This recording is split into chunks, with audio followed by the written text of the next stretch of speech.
It seems like recognizing opportunities to have choice, to be in the driver's seat, even or especially for people from whom most choice has been taken away due to the severity of illness, is important and helpful.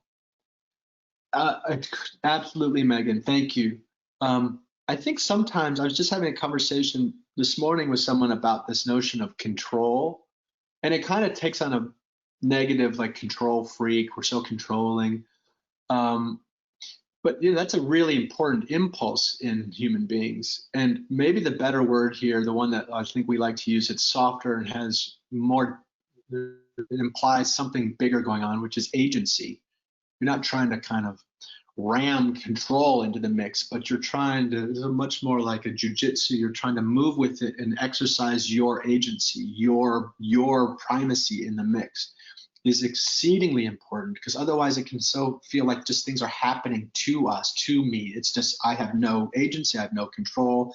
I'm just on the receiving end of all this external junk.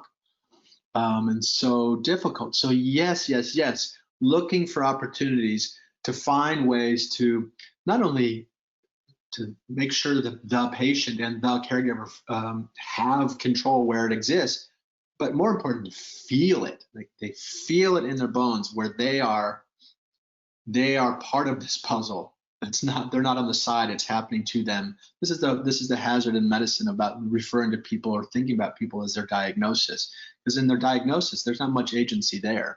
Our response to our diagnosis, what we do with it, how we live with it, how we move with it, how we defy it, all of that comes, that's agency, that's the relationship.